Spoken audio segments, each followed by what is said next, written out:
Je m'interroge ce jour sur la question de l'échec de la première expérience éolienne annoncée à grande pompe sur le mont Bamboutos depuis 2015 dans ce pays.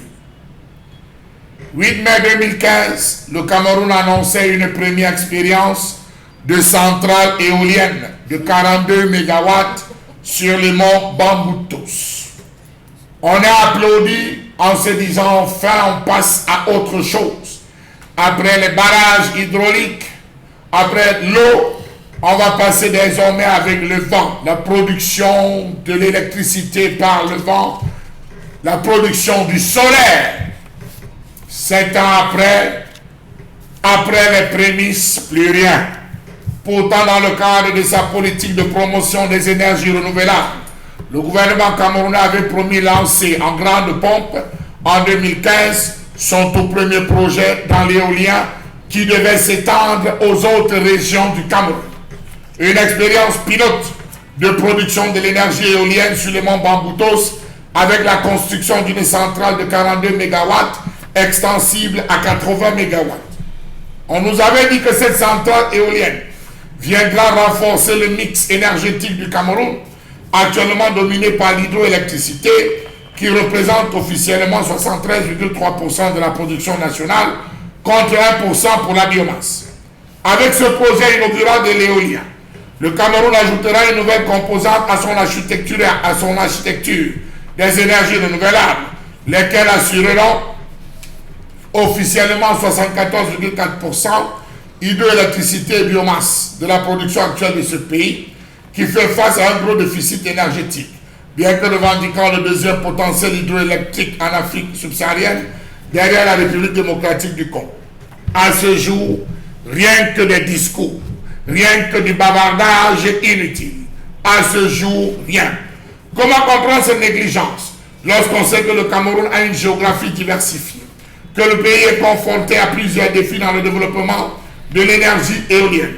Comment comprendre cette négligence lorsqu'on sait que de mémoires d'étudiants, que de bons vents sont trouvés dans la région de l'extrême nord, autour des régions du Logone et Chari et du lac Tchad, et dans les zones côtières, notamment Douala, Kribi et Limbe, où des étudiants de l'université ont fait des études, des étudiants de maîtrise ont fait des études, des étudiants de 2A, diplôme d'études approfondies, ont fait des études, des étudiants en doctorat ont fait des études, des étudiants rentrés dans le système LMD, licence master, doctorat, ont fait des études, rien n'est appliqué, les zones, les points sensibles ont été même détectés, il ne fallait plutôt que venir aménager, utiliser ce vent pour produire de la bonne qualité d'énergie.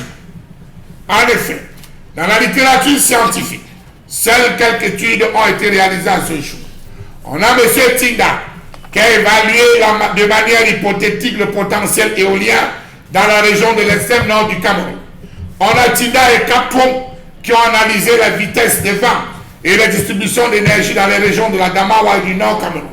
On a Fa et Munda en 2012 qui ont identifié des parties prenantes pour une croissance durable des énergies renouvelables au Cameroun. Abanda, M. Abanda en 2015, il a étudié le potentiel, les avantages à l'environnement favorable des sources d'énergie renouvelables au Cameroun. On a Kitmo qui a effectué une analyse statistique de la distribution de la vitesse du vent en s'appuyant sur 6 méthodes de Whiteball pour évaluer la production éolienne dans la région du Nord. On a Kitmo qui est encore revenu en 2015, qui a évalué le potentiel de l'énergie éolienne pour le pompage de l'eau et Shell, et ont conclu que le potentiel dans la région du Nord Cameroun n'est pas adapté à la production d'électricité. Comment comprendre cette négligence lorsqu'on sait que ce potentiel élevé est également observable sur le haut plateau de la région de l'Ouest? Comment comprendre que 2015, rien n'a été fait pour spécialiser les Camerounais dans cette science? Pourtant, le secteur de l'énergie éolienne n'est pas bien connu et le pays n'a pas d'expérience préalable en matière de production éolienne. Jusqu'à ce jour, et malgré le passage du ministre de l'Eau et de l'Énergie à l'Assemblée nationale tout récemment, le Cameroun reste très dépendant de l'énergie hydroélectrique qui n'est pas facilement disponible dans toutes les régions du pays. Le Cameroun souffre le Cameroun ploie véritablement sous ce fardeau. Rappelons-nous qu'en 2016, l'entreprise émiratie Palouti Energy projetait construire une centrale éolienne de 500 MW le long des côtes camerounaises pour un coût d'environ 60 milliards de francs CFA. Une question a été posée à cette entreprise. Notre part dedans, c'est quoi? Un protocole d'accord a été signé à cet effet avec le ministère camerounais de l'énergie et de l'eau. Le projet qui prévoit l'implantation d'une série de parcs de 100 MW chacun décrit des Douala, qui devait démarrer en février 2013, se trouve malheureusement plombé. Tout simplement pourquoi? Parce qu'il y a trop de fans qui consultent le site www.poudredeperlimpempem.com.